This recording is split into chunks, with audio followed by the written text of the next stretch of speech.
এটা আমার একটা বাগানই ছোটোখাটো, সব ধরনের গাছই আছে এখানে। যে দেখেন, এখানে সব ধরনের গাছ আছে। পেঁপে গাছ, তারপরে পাতাবাহার গাছ, তারপরে এদিক দিয়ে হচ্ছে এলাচ এলাচ গাছ, যেটি হলো এলাচ গাছ। যে এখানে এটি হলো এলাচ গাছ।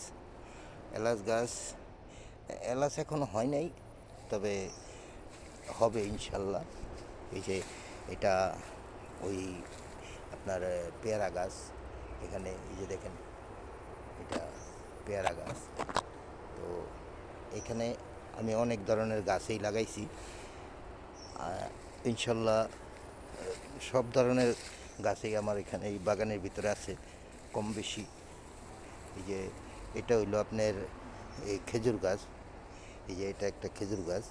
তো এই যে এটা হইলো আপনার ওই যে সবেদা ফল গাছ, ঠিক আছে। এখানে আমার অনেক প্রকারের গাছই আছে। এখানে আমি মোটামুটি ভালো আছে, আমার এখানে গাছের চারা আছে। এই যে এটা আমি একবার আপনাদেরকে দেখাইছিলাম, এটা হলো একটা জাম্বুরা গাছ, ঠিক আছে। এই এখানে আমি ওই যে একটা তেঁতুল গাছ রোপণ করেছি। সব ধরনের গাছই আমার এখানে মোটামুটি আছে। এই যে দেখেন, সব ধরনের গাছই আমার এখানে মোটামুটি আছে। আপনারা যদি আমাদের গাছ লাগান পছন্দ হয়, তাহলে আপনারা লাইক কমেন্ট শেয়ার করে দিবেন।